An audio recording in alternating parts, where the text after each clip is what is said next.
अस्सलाम वालेकुम। Projectile motion का क्विज डिस्कशन लेक्चर नंबर 2 अभी हम डिस्कस करेंगे। तो पहला एमसीक्यू हमारे पास इस सेशन का, a bullet is dropped from the same height when another bullet is fired horizontally. एक बुलेट क्या जा रही है, इस तरह जा रही है, और एक बुलेट ऊपर से नीचे आ रही है। तो they will hit the ground, तो वो ग्राउंड को हिट करेंगे वन आफ्टर द अदर, एक के बाद पीछे आएगी, एक साथ करेगी, डिपेंड्स ऑन ऑब्जर्वर, या नन ऑफ दिस। इसका आंसर क्या होगा? एक साथ। और इसकी रीजन क्या है? क्योंकि एक ड्रॉप कर दी की जा रही है, और जो दूसरी है वो क्या कर रही है, हॉरिजॉन्टल प्रोजेक्ट कर रही है।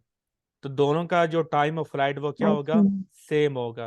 अब देखिए, ये जो हम 2h डिवाइडेड बाई जी हम यूज करते हैं, तो ये टाइम ऑफ फ्लाइट का तो फार्मूला नहीं है ना।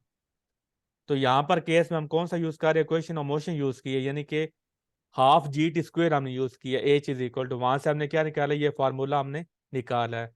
तो चूंकि आप देख लें दोनों का जो, अगर आप ये फार्मूला देखें तो दोनों क्या कर रही हैं, वर्टिकल कंपोनेंट, और दोनों की वेलोसिटी के क्या है, सेम है।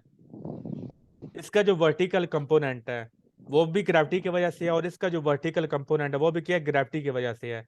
तो चूंकि दोनों पर ग्रेविटी लग रही है, तो दोनों का जो वर्टिकल कंपोनेंट्स होंगे, वर्टिकल वेलोसिटी वो क्या होगी, सेम होगी।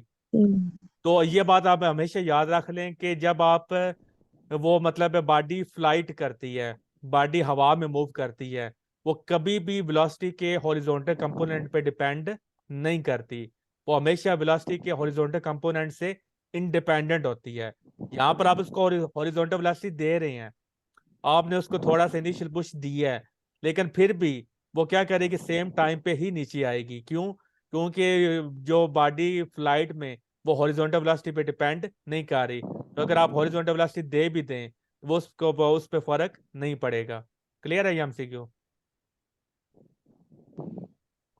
जी sir.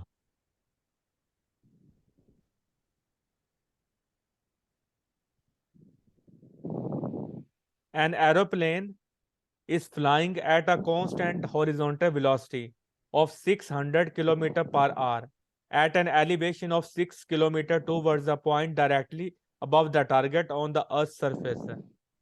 At an appropriate time, the pilot releases a ball so that it strikes the target at the path. The ball will appear to be falling. अब देखिए, इतनी लंबी चौड़ी स्टेटमेंट है। काम की बात क्या है, ये लास्ट वाला पैराग्राफ, कि जब वो टारगेट के पास पहुंचता है तब वो क्या करता है, एक बाल को रिलीज करता है। तो जो बाल है वो क्या करेगी, ऑन अ पैराबोलिक पाथ पे वो फॉल करेगी वर्टिकली, या फिर वो पैराबोलिक पाथ है seen by observer on the ground, या जिगजैग पाथ पे करे फॉल करे, तो किस पे वो फॉल करेगी? सी पर।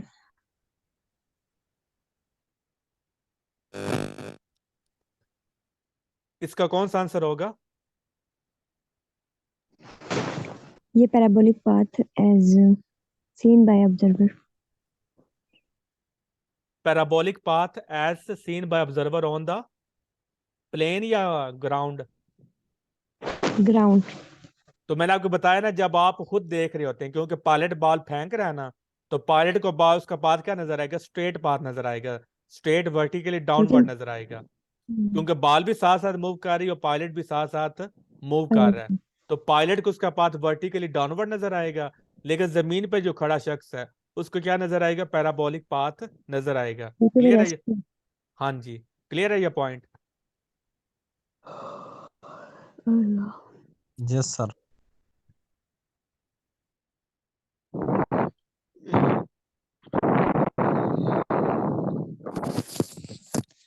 सर क्लास की टाइमिंग थोड़ी चेंज करते हैं। ये कौन कह रहा है? सर मैं बोल रही हूँ थोड़ी क्लास की टाइमिंग चेंज करते हैं। मैंने अभी खाना भी जी नहीं सर खाया, सही कह रही हैं। मैंने अभी खाना भी नहीं खाया। सर सारा मैंने दिन भी हाँ मजदूरी कर करके तो थक जाते हैं। मौसम थोड़ा चेंज हो जाएगा ना, मतलब गर्मी स्टार्ट हो जाएगी, फिर ऑटोमेटिकली टाइम पीछे आ जाएगा। इंशाल्लाह 9:30 तक ले सर आऊंगा। थोड़ा सा 7-8 बजे करते टाइम। उस वक्त तो मैं ट्यूशन होता हूँ। सर 9 बजे कर लें सर, 9 बजे कर लें, हम लोग भी 8 बजे तक पढ़ा के आ जाते हैं। गाड़ी में 10 बजे आता हूँ, सर हम तो सारा दिन फ्री होते हैं फिर। या सुबह टाइम रख लें। नहीं नहीं सर, सुबह नहीं, सारा दिन बिजी तो होते हैं। रात के वक्त ही होना चाहिए, लेकिन 9 बजे होना चाहिए। तो इंशाल्लाह ताला आने वाले 1-2 मंथ तक ना, ये आपका टाइम 9 बजे आ जाएगा, 1-2 मंथ तक। सर 11 बजे तो कभी एग्जाम्स में स्टडी नहीं की तो। जी सर मैंने कहा 11 बजे तक तो कभी एग्जाम्स में स्टडी नहीं की, ऑनलाइन क्लास। इस जॉब ने आपको मतलब है रोजी रोटी देनी है। ये जो पीपीएससी है सर ना, मैंने अभी जॉब ढूंढी नहीं। पीपीएससी जो है ना, ये आपको खुद ही मतलब है, ये आपको पढ़ा लेगा। इन्होंने टेस्ट दिया है ना, वो पीपीएससी से बखूबी वाकिफ हैं। और अगर वो नहीं ना पढ़ते तो पीपीएससी खुद उनको पढ़ा लेता, उनके सपने में आता है कि वो टेस्ट में बैठे हुए हैं, तो वो खुद ही बेचारे जो है ना। सर वो आपकी अच्छा, बात ठीक है, असल में सारा दिन पढ़ा पढ़ा के ना इंसान थक जाता है, तो इतना ज्यादा लेट नाइट नहीं, आप देखें, मैं भी दस अब बजे घर आंख आता हूँ। बंद हो। मैं भी 10 बजे घर आता हूँ, मेरे में कोई आवाज में सुस्ती नजर आ रही है आपको? सर आप तो कमाल है। मैं भी फ्रेश ही हूँ ना। सर आप तो टीचर हैं। तो यही बात है ना, स्टूडेंट जो नेचर है। अब आप भी टीचर हैं, किसी आप अपने बच्चों को पढ़ा रहे हैं, लेकिन जब मेरे से पढ़ते हैं तब आप बच्चे बन जाते हैं। सर सुबह 8 से रात 8 बजे तक पढ़ाते हैं, लेकिन वहां पर हम लोग भी ऐसे एक्टिव होते हैं, लेकिन जब खुद पढ़ने लगते हैं ना, तो फिर स्टूडेंट की फीलिंग्स आती हैं, तो वही फिर बात है नींद ना, आती है। हालांकि आप भी टीचर हैं, तो लेकिन जब आप मेरे पास आते हैं तो आप बिल्कुल सर, स्टूडेंट बन जाते हैं। बिल्कुल सर। लेकिन प्रोजेक्टाइल मोशन है ही मजे का टॉपिक है। Sir no doubt, no doubt sir. अच्छा, एमसीक्यू नंबर 5 है। A bomb is dropped from an aeroplane moving horizontally at a constant speed when air resistance is taken into consideration. The bomb, तो यहाँ पे जो bomb है वो क्या करेगा? Fast to earth exactly below the aeroplane, क्या एरोप्लेन के एग्जैक्टली नीचे फॉल करेगा, एरोप्लेन के पीछे फॉल करेगा, Behind. या फास्ट टू अर्थ एरोप्लेन के आगे फॉल करेगा, या फ्लाइज विद एरोप्लेन, या एरोप्लेन के साथ ही उड़ने लग जाएगा? राबिया, आपने सर आंसर बिहाइंड। दिया। आपके नंबर फुल आते हैं फिर बिहाइंड। राबिया के। तो राबिया को भी देख लें, वो कितनी बेचारी वो मेहनत के साथ वो पढ़ रही है, हर क्विज में उसे वो अटेम्प्ट भी करती है, कोई क्विज उसका मिस भी नहीं है। और सारे क्विज में 90% क्विज में उसके फुल मार्क्स आते हैं। आप भी कुछ सीखो राबिया से। तो इसका क्या आंसर होगा? हम एयर रेजिस्टेंस फॉल को टू अर्थ कंसीडर बिहाइंड कर द रहे हैं, एरोप्लेन। क्योंकि यहाँ पर हम एयर रेजिस्टेंस को कंसीडर कर रहे हैं, तो इसलिए वो क्या करेगी, वो falls to earth behind the aeroplane, aeroplane के पीछे फॉल बिहाइंड द करेगी, एरोप्लेन। क्योंकि उसकी जो मोशन है उसको एयर रेजिस्टेंस अपोज कर रही है। इसलिए वो क्या करेगी, एरोप्लेन की मोशन वो मतलब तेज है, और इसकी मोशन क्या हो जाएगी, स्लो हो जाएगी, तो इसलिए पीछे रह जाएगी और एरोप्लेन आगे निकल जाएगा। लेकिन अगर एयर रेजिस्टेंस को हम इग्नोर कर दें तो फिर क्या होगा? फिर क्या एरोप्लेन के साथ मूव करेगा? हाँ यस सर। अगर एक एयर रेजिस्टेंस नहीं होगी तो वो एरोप्लेन के साथ मूव करता हुआ नीचे फॉल कर जाएगा, कौन सा पाथ बनाते हुए? पैराबोलिक पाथ बनाते हुए। Parabolic. Parabolic path. तो ये बी इसका आंसर होगा। A man project a coin upwards from the gate of a uniformly moving train. The path of the coin for the man will be, तो ये मुझे answer बताएगा। नगीना, आप पैराबोलिक। ही बताओ, आप सो रही हो ना, आप बताओ। अच्छा sir, a man project upward आपको from the gate of uniform train path of the will be। अच्छा, वो मैन की तरफ जो कॉइन का पाथ क्या होगा, नीचे गिरते की तरफ, उसने उसको पैराबोलिक, अपवर्ड किया है। इंक्लाइंड, वर्टिकल, या हॉरिजॉन्टल स्ट्रेट लाइन?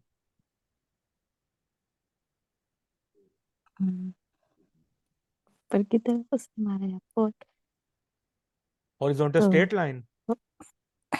ना फिर वर्टिकल होगा, वर्टिकल ये straight line, C. Vertical. Vertical vertical straight straight line है। उस हाँ मैन जी, के लिए सर, क्योंकि वो यूनिफॉर्म Constant वेलोसिटी है speed है ना। ना? सर मैंने सही यही बोला था। हाँ जी। हाँ जी, यूनिफॉर्म वेलोसिटी है ना। वो कॉइन को क्या कर रहा है, ऊपर फेंक रहा है, तो वर्टिकली उसका स्ट्रेट पाथ होगा, जब अपवर्ड जाएगा क्योंकि ना ऊपर जाएगा ना। N aeroplane moving with the speed of 720 sir kilometre per hour drops a food packet while flying at a height इतनी है, इतनी हाइट पे जाकर इतनी उसकी स्पीड है, और वो एक पैकेट फेंकता है नीचे, जिस तरह पाकिस्तान आर्मी जो सैलाब मुतासरीन होती हैं उन पे फेंकती हैं। The time taken by the food packet to reach the ground and its horizontal range is. तो हमने क्या बताना है, टाइम बताना है, और दूसरी चीज हमने क्या बतानी है, उसकी रेंज बतानी है। टाइम बताना। तो क्या फार्मूला यहाँ पर यूज होंगे, पहले टाइम के लिए कौन सा फार्मूला यूज होगा, जो भी आपने सर ऊपर एस करवाया time of under flight root वाला टू फार्मूला यूज होगा, या वो फ्रीली फॉल वाला एस इज यूज इक्वल होगा। Two VT. टाइम के पहले बताएं ना, टाइम के लिए टाइम ऑफ फ्लाइट वाला फार्मूला यूज होगा या दूसरा होगा, फ्रीली दूसरा फ्रीली फॉल वाला। फ्री फॉर दूसरा sir. t is equal to under root two H by G. क्योंकि वो बॉडी क्या करी, हाइट से उसने वो पैकेट फेंका है, तो यहाँ पर प्रोजेक्टाइल मोशन वाला फार्मूला नहीं लगेगा। कौन सा लगेगा, फ्रीली फॉल वाला, 2h डिवाइडेड बाई जी। और चाहे मजे की बात यह है कि आपके आने से पहले ना हमारी क्लास 10:30 बजे, पौने 11 बजे स्टार्ट होती थी। इकबाल और राबिया जो ना उस वक्त ये दोनों क्लास लेते थे, और हमारे 12 भी बज जाते थे। ऐसे ये ओबीडिएंट स्टूडेंट है। तो इसको जब आप सॉल्व करेंगे तो आपका आंसर क्या आ जाएगा, 9 सेकंड। 9 सेकेंड आते हैं। और दूसरी चीज आपने क्या बतानी है, हॉरिजॉन्टल रेंज बतानी है। तो अब देखें यहाँ पे कौन सा फार्मूला बताएगा, ये भी हम, ये राबिया ने नहीं बताना, ये बताएगा शायद आप बता दो। हॉरिजॉन्टल रेंज का सर जी। हाँ जी, हमने हॉरिजॉन्टल रेंज यहाँ पे हम लोग उसने बोला है ना, तो यहाँ पे कौन सा फार्मूला यूज होगा।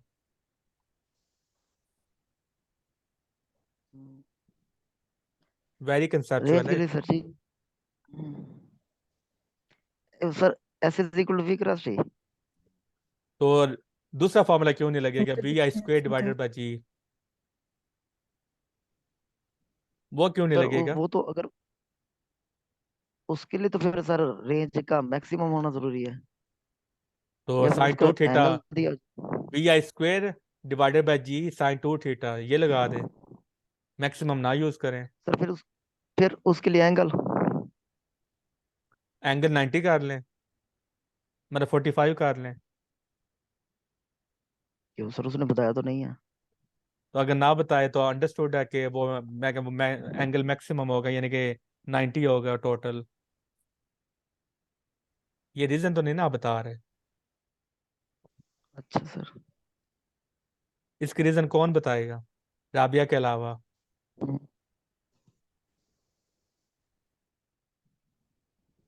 सर किसके सर कि रेंज ऑफ प्रोजेक्टाइल में हम V I square divided by G वाला फार्मूला यूज क्यों नहीं करेंगे।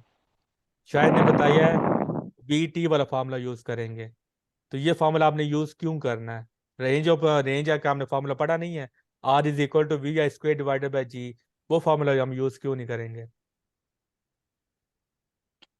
वो प्रोजेक्टाइल में नहीं करते। क्या, सर हॉरिजॉन्टल मोशन सर में जी प्रोजेक्टाइल कांस्टेंट होगा। क्योंकि हमारी प्रोजेक्टाइल ये जो मोशन नहीं है ना, मोशन है ना, हॉरिजॉन्टल डिस्टेंस है। हाँ जी, ये horizontal projectile projectile motion motion नहीं। एट अ सर्टेन हाइट है प्रोजेक्टाइल मोशन, लेकिन हॉरिजॉन्टल प्रोजेक्शन फ्रॉम अ सही। सर्टेन हाइट है। तो इसलिए यहाँ पर आप फ्रीली फॉल अच्छा, वाला फार्मूला यूज करेंगे। और जब हमारी फ्रीली बॉडी फॉल क्या वाला जी करेगी, सर। तो यहाँ पे फिर हमारी क्या आएगी, क्योंकि इसके हॉरिजॉन्टल वेलोसिटी की उसने हॉरिजॉन्टल रेंज पूछी है ना, तो हॉरिजॉन्टल वेलोसिटी क्या रहेगी, थ्रू आउट द सेम रहेगी ना। तो जब सेम वेलोसिटी रहेगी। सेम होती है तो हम कौन सा फार्मूला लगाते हैं, s is equal to v t लगाते हैं। V cross t. हाँ जी, सर सही बताया। रीजन फार्मूला ठीक बताया था, लेकिन रीजन आपको पता होनी चाहिए। आप जी और सर। इंटरव्यू में ये तो नहीं कह सकते कि उसने हमें डाटा ही नहीं दिया, क्योंकि सम टाइम जी अगर सर डाटा में सर। नहीं देता, लेकिन वो कुछ हम्म, चीजें फिर अंडरस्टूड होती हैं, वो फिर हमें खुद ही बतानी पड़ती हैं। नेक्स्ट है, इन सही the sir. Motion of a projectile falling freely under gravity is, बहुत इंपॉर्टेंट है कि प्रोजेक्टाइल है वो फ्रीली फॉल कर रहा है अंडर द ग्रेविटी, तो उसकी टोटल एनर्जी कंजर्व रहेगी, मोमेंटम कंजर्व रहेगा, दोनों कंजर्व रहेंगे, या नन ऑफ दीज होगा?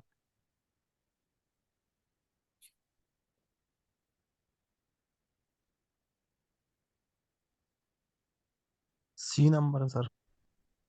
बोथ आर कंजर्व्ड, तो आप कह रहे हैं दोनों कंजर्व रहेंगे। कोई और? सर एमसीक्यूज क्या था? प्रोजेक्टाइल मोशन है ये। In the motion of a projectile falling freely under the gravity, its total energy is तो conserved, momentum is conserved, both are conserved, या नन ऑफ दीज, कोई भी कंजर्व नहीं रहेगा। फ्रीली बोथ फॉल आर करेगा conserved. आप भी कह रहे हैं both are conserved. Yes, Nagina आप? बोथ। Mind to. राबिया रह गई है, बाकी साहब ने तो आई थिंक बहुत ही बोलना है। राबिया आप बताओ। इसकी एनर्जी कंजर्व रहेगी मोमेंटम क्योंकि कंजर्व क्यों नहीं इसकी रहेगा? जो क्योंकि P is equal to m v होता है ना, तो उसकी स्पीड चेंज होती रहती है इस वजह से। हाँ जी। और लाइक हम ये बोल सकते हैं कि ये नॉन यूनिफॉर्म है। मोमेंटम कंजर्व तब रहेगा जब हमारा क्या होता है, एक्सटर्नल फोर्स ना एक्ट कर रही हो। लेकिन इस केस में through out the gravity force act नहीं कर रही। बिल्कुल सर कर रही है। तो जब ग्रेविटी एक्ट कर रही है तो यहाँ पर तो एक्सटर्नल फोर्स एग्जिस्ट कर रही है। तो जब फोर्स एग्जिस्ट करेगी तो फिर मोमेंटम कंजर्व नहीं रहेगा। मोमेंटम कंजर्व किसका नहीं रहता है? रहेगा। आइसोलेटेड मोमेंटम, आइसोलेटेड सिस्टम का रहता है, आइसोलेटेड सिस्टम का। कि जिस पे एक्सटर्नल जी फोर्स सर। एक्ट ना करे। तो ना इसका आंसर करे। होगा total energy is conserved. Conserved. The range of a sir इतने प्रोजेक्टाइल। बड़े एमसीक्यूज आते हैं? जी सर इतने बड़े एमसीक्यूज तो आते ही नहीं है। हाँ, नहीं आते हैं। सम टाइम क्या करते हैं, वो आपके लंबे चौड़े स्टेटमेंट दे देता है, लेकिन उसमें बात को नहीं होती। मतलब ऐसे हमने एक एमसीक्यू भी की है कि लंबी चौड़ी स्टेटमेंट है लेकिन वो है सारी फजूल। तो सम टाइम इस तरह की भी दे देता है कि लंबी चौड़ी स्टेटमेंट दे देता है आपको डराने के लिए, लेकिन उसमें जो निचो मेन बात होती है ना, वो आखिरी लाइनों में होती है, एक दो लाइन में होती है। तो इतनी लंबी चौड़ी स्टेटमेंट जस्ट आपकी नफ्सियात से खेलने के लिए वो देता है। तो the range of a projectile, और मैं ये जो है ना आपको प्रिपरेशन करवा रहा हूँ सिर्फ पब्लिक सर्विस के लिए नहीं करवा रहा। अगर आपने एमफिल के लिए एग्जाम के लिए देना है तो या सिंध यस वाले सर। हैं या हमारे फेडरल वाले हो गए, खैबर पख्तूनख्वा, बलूचिस्तान वाले, तो हर एक की मतलब इसमें डिफरेंट टाइप के वो मतलब नेचर होती है टेस्टों की। तो इसलिए मैं जो भी क्विज बनाता हूँ तो या तैयारी करवा रहा हूँ तो मैं मिक्स अप करवा रहा हूँ ताकि सभी स्टूडेंट्स को उसका अपना अपना पोर्शन मिल जाए।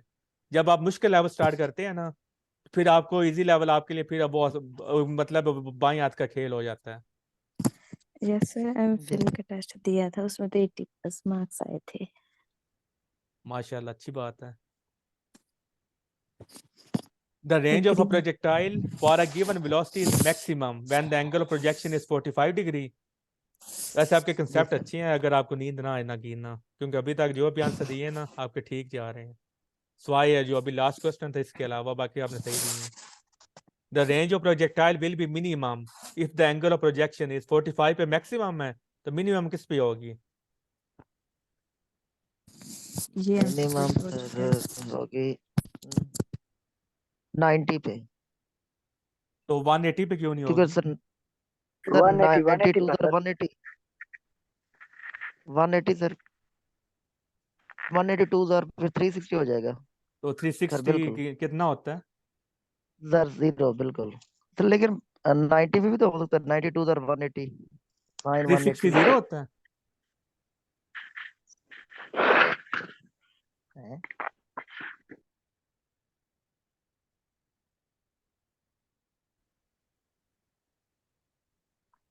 कॉस 360 जीरो होता है? सर कॉस तो आएगा नहीं साइन आएगा।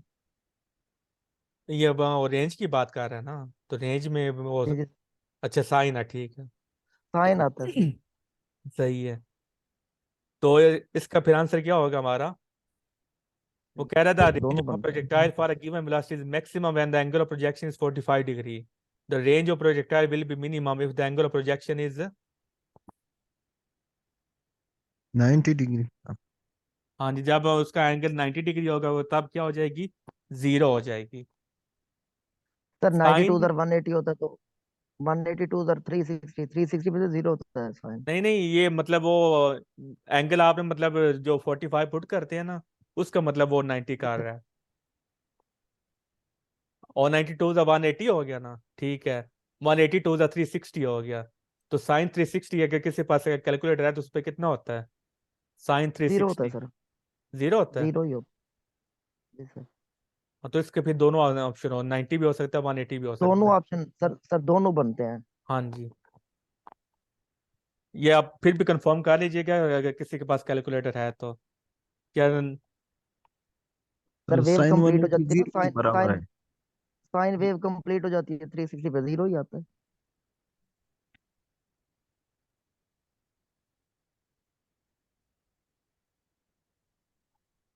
तो ये हमारे दोनों आंसर होंगे, 90 भी और 180 भी। जी सर। और लास्ट एमसीक्यू है, the angle of projection at which the horizontal range and maximum height. अब देखिए ये वर्ड आपने याद रखना है। अगर वो मैक्सिमम का वर्ड हटा दे तब हमारा आंसर क्या आता है? 76 डिग्री। और जब हमारा वो मैक्सिमम का वर्ड या ऐड कर दे फिर हमारा आंसर आंसर क्या होगा? 45 डिग्री।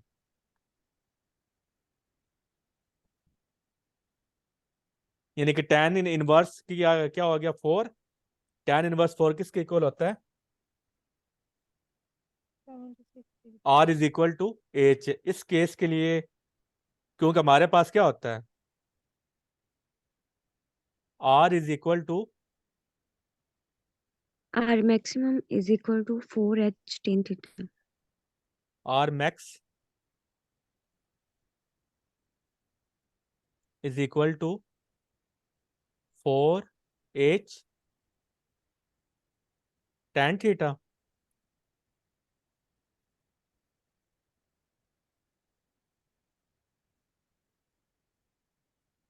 तो tan हमारे पास tan 45 किसके इक्वल होता है? 1 के। नहीं, आप गलत बता रही हैं Rabia. R is equal to 4H cot theta होता है। 1/√2। tan थीटा नहीं आता, ठीक यहाँ है। पर cot थीटा आता है।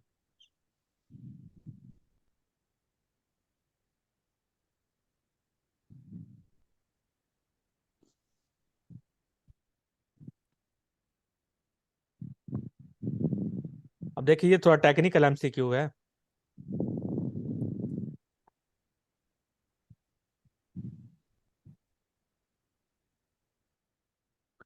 और ये दोनों मैक्सिमम किस एंगल पे होते हैं? R मैक्स और 4H किस पे इक्वल होते हैं? 45 डिग्री पे।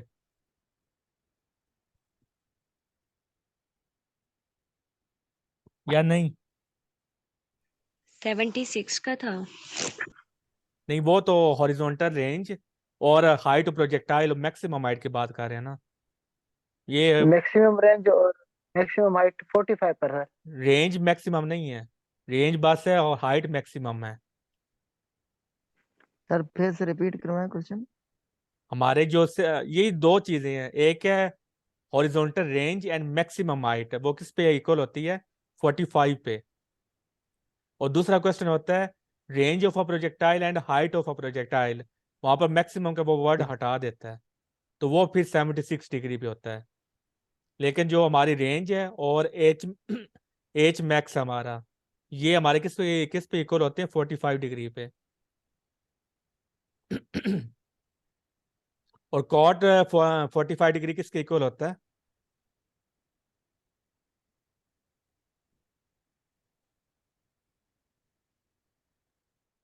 1/4। क्योंकि tan 45 किसके इक्वल होता है? 4 के। तो कॉट 45 किसके इक्वल हो जाएगा? 1/4 के। तो कॉट 45 किया तो फिर हमारा क्या आ गया? यहाँ पर आप कर लें, जीरो। थीटा कर लें।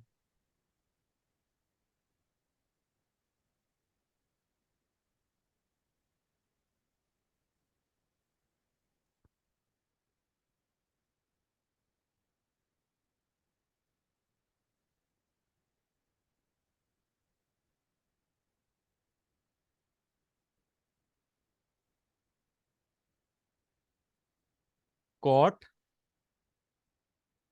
थीटा हमने, और ये किसके इक्वल होता है? 1/4 के। क्यों? क्योंकि आप कॉट की आप 1/4 पुट करें कॉट थीटा यहाँ पर, तो फिर आंसर हमारा क्या एक्सप्रेशन बन जाता है। तो इसका आप 3 डॉट्स लगा लें। फिर हमारे पास आ जाएगा आर। इस क्वेश्चन में एक और टेक्निकलिटी है, वो जो आप बात कर रहे हैं ना सारे, वो हमारा फार्मूला क्या होता है, R is equal to 4h 45 degree पे, ऐसे ही है ना। लेकिन यहाँ पर उसने ये नहीं कहा कि हॉरिजॉन्टल रेंज है, और जो राबिया बात कर रही है उसमें है horizontal range and height of a projectile, वो 76 डिग्री पे इक्वल होते हैं। और जो मैं बात कर रहा था ना, are is equal to 4h, ये होता है 45 डिग्री पे। ठीक है, 45 डिग्री पे हमारा क्या होता है, horizontal range and maximum height are equal 45 degree पे। लेकिन यहाँ पर वो क्या कह रहा है कि जो हॉरिजॉन्टल रेंज है और मैक्सिमम हाइट इक्वल है, और यहाँ पर क्या है कि 45 डिग्री पे जो रेंज हमारी होती है वो हाइट का कितना होता है, 4 टाइम्स होता है। समझ आई इस बात की? 45 डिग्री पे range R is equal to 4h होता है, और 76 पे क्या होता है, R is equal to H होता है। लेकिन जो 76 होता है वहां पर जो R is equal to H होता है, वो हॉरिजॉन्टल रेंज होती है और हाइट होती है, वहां पर दोनों में से कोई भी क्वांटिटी मैक्सिमम नहीं होती। और जो 45 डिग्री होता है, 45 डिग्री पे जो R is equal to 4h है, आर तो हमारी मैक्सिमम नहीं है, लेकिन जो एच है ये हमारी मैक्सिमम होती है। तो लेकिन जब हमारी हाइट मैक्सिमम हो तो वो 4h is equal to are होता है। लेकिन क्वेश्चन में वो कह रहा है कि the angle of projection at which the horizontal range and maximum height are equal. तो वो कह रहा है कि वैसे तो हमारे पास जो हॉरिजॉन्टल रेंज है वो मैक्सिमम हाइट के इक्वल, किसके इक्वल होती है, 4h के इक्वल होती है, सिर्फ h के इक्वल नहीं होती। लेकिन वो कह रहे हैं नहीं, आप 4h के इक्वल ना करो, आप r को h के आप मैक्सिमम हाइट के इक्वल करो। लेकिन हमारा जो मैथमेटिकल एक्सप्रेशन वो कहता है नहीं, r is equal to 4h होता है। लेकिन क्वेश्चन में कहता है नहीं, मुझे r is equal to 4h नहीं चाहिए, मुझे r is equal to h चाहिए, और h हमारा क्या मैक्सिमम है। तो वो हमने बताना है। इस बात की समझ लगी क्वेश्चन की टेक्निकलिटी की? सर इसका मतलब है R is equal to H कर दें और सिंपलीफाई करें, आंसर आ जाएगा ऐसे। तो r is equal to h करना है ना, तो इस 4 को हमने खत्म करना है। तो ये 4 खत्म कैसे होगा, 4h, और cot थीटा की जगह क्या पुट करेंगे, 1/4। तो जब 1/4 पुट करेंगे तो 4 से कट गया, और ये आपने साथ में मेंशन भी करना है, ये हमारा एच मैक्स है।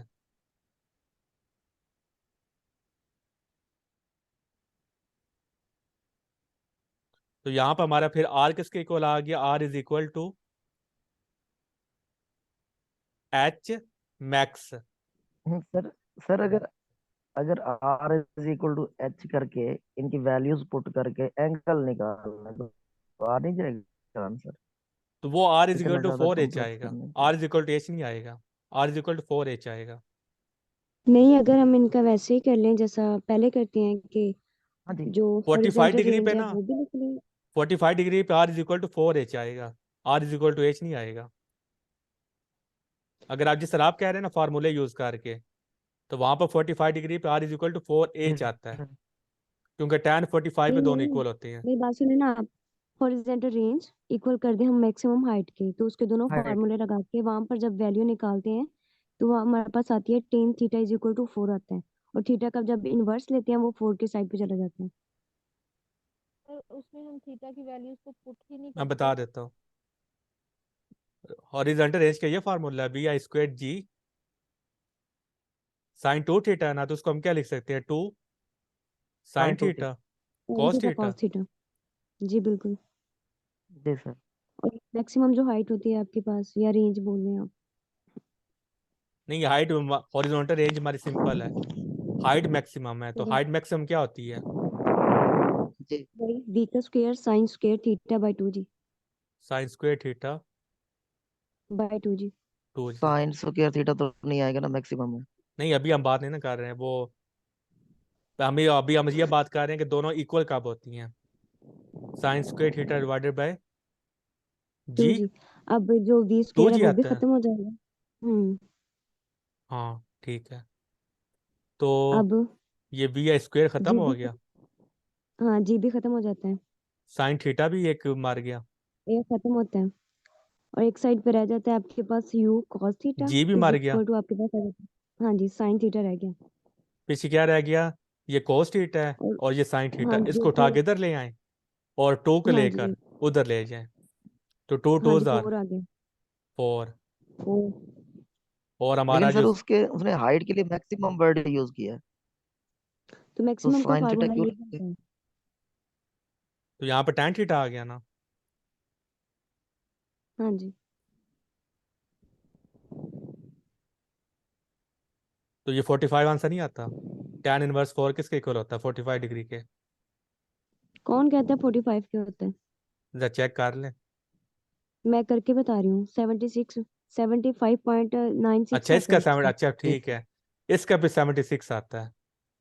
तो tan 95 इनवर्स, जो 45 है उसका 1 आता है। tan 45 का 1 आता है।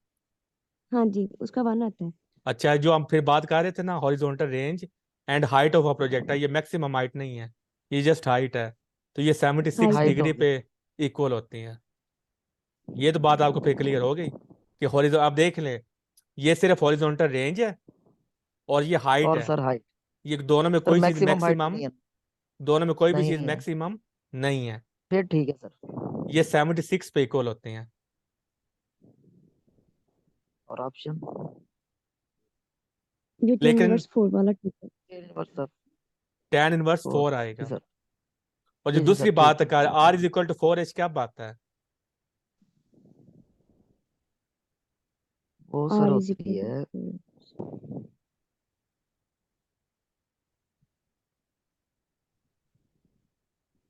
चार गुना के बराबर होता वो 45 डिग्री पे आता है, r is equal to 4h। समझ लगी आप, हाइट और हॉरिजॉन्टल रेंज एंड जी मैक्सिमम जी। हाइट, वो किसके इक्वल हाँ होता जी, है, मैक्सिमम वो 45 tan, 45 वो का। 45 डिग्री पे इक्वल होता है। कैसे,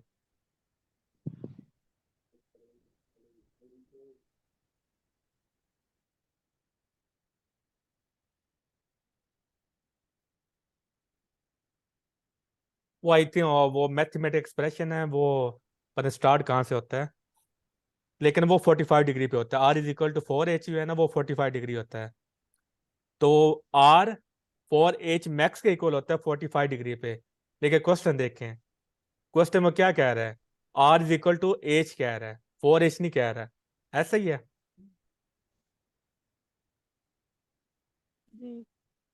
तो वही मैं बात कर रहा कि अगर आपने r is equal to 4h max यानी r is equal to h max करना है, तो तब आपको क्या करना पड़ेगा, tan इनवर्स 4 लगाना पड़ेगा। और tan इनवर्स 4 कैसे आता है, कॉड को अगर इसका आपको, जो नहीं, इसका फार्मूला जो मैंने पढ़ा था वो मेरे ख्याल में था 4h बराबर है शायद r टेन थीटा के, था शायद इस तरह था कुछ। हाँ जी वो मुझे भी नहीं याद आ रहा, r is equal to 4h या r tan थीटा या हाँ 4h tan जी, थीटा। आगे आगे मेरे पास है इसका सोल्यूशन। उन्होंने डिवाइड किया है r बाई h की है, ठीक है, और उसके बाद उन्होंने r किया था बाय आपके पास, हाँ जी, r बाय h h दोनों का फार्मूला, हाँ जी हाँ जी बिल्कुल। 4 tan थीटा। ना ना, इसकी वैल्यू r बाई h में जो रेंज की जगह पे रेंज की वैल्यू, हाइट की जगह पे हाइट की वैल्यू, वो हम्म, पुट करके सारा कट कटा के एंड पे उन्होंने निकाला था आपके पास जो है 4h is equal to r tan theta. वही r is equal to 4h tan theta आता है ना, हाँ जी, 4h tan थीटा। तो हमने क्या चाहिए, और ये जो h चाहिए हमारी क्या मैक्सिमम है ना। है। सर उसका क्वेश्चन कुछ इस तरह से है कि range is 4 time to height, हाँ जी, यही तो वो मैं आपको, क्वेश्चन इस तरह से बनता है। यही आपको जी समझाने सर, की कोशिश कर रहा हूँ कि ये जो क्वेश्चन है ये हमारा कि बहुत, रेंज, ये हमारा टेक्निकल, बहुत टेक्निकल क्वेश्चन है कि ये सारे में बिल्कुल क्या सर, करना है। उसमें जो कंडीशन देता है जी रेंज जी, इज 4 टाइम टू हाइट। वो tan 45 पे होता है, तो ये हमारे पास फार्मूला tan थीटा। लेकिन हमें क्वेश्चन में बोल रहा है कि r is equal to h max होना चाहिए, तो tan थीटा की क्या वैल्यू पुट करें कि 4 खत्म हो जाए।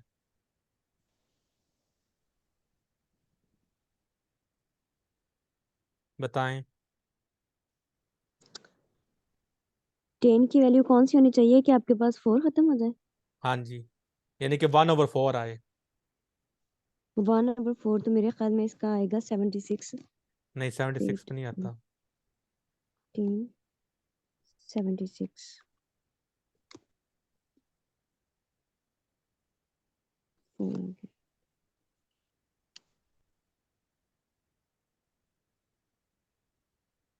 हमने सॉल्व नहीं करना, ठीक है ना, ये बात आप समझ लें। उसने हमें आंसर नहीं दिया, tan इनवर्स 4 करना। आई थिंक पॉइंट में आंसर आएगा। सही है। तो यहाँ पर हमारे पास क्या r is equal to 4h tan theta है ना। तो हम जानते हैं कि जो cot थीटा होता है, cot थीटा वो किसके इक्वल, वो हमें क्योंकि 1/4 चाहिए तो cot थीटा 1/4 हो गया। तो यहाँ पर फिर जो tan इनवर्स है थीटा उठा के इधर ले आए तो फिर क्या बन जाता है, tan इनवर्स 4 बन जाता है। तो इसका आंसर tan इनवर्स 4 है। समझ लगी।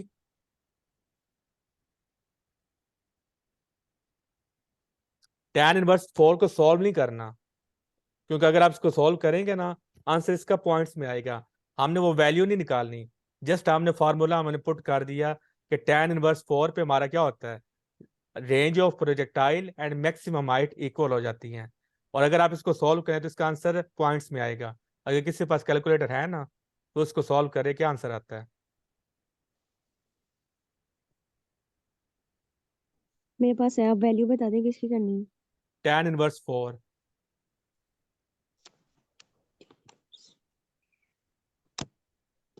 ये आता है आपके पास 75.963। 76 अप्रोक्सीमेटली। अच्छे से 76 ही आ रहा है, तो फिर 76 ही होगा। कैलकुलेटर झूठ नहीं बोलता।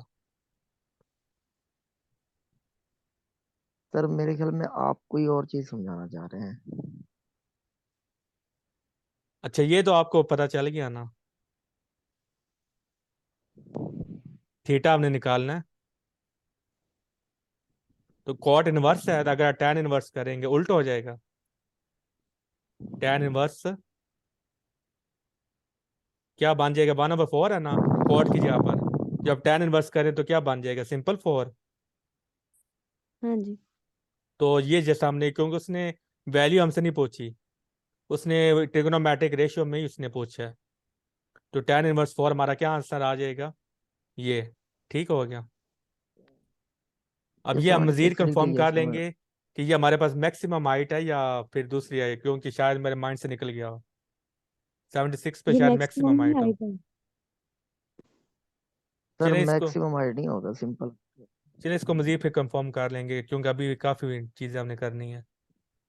ठीक है, हमारे लेक्चर का टाइम भी ख़त्म हो गया। जी सर।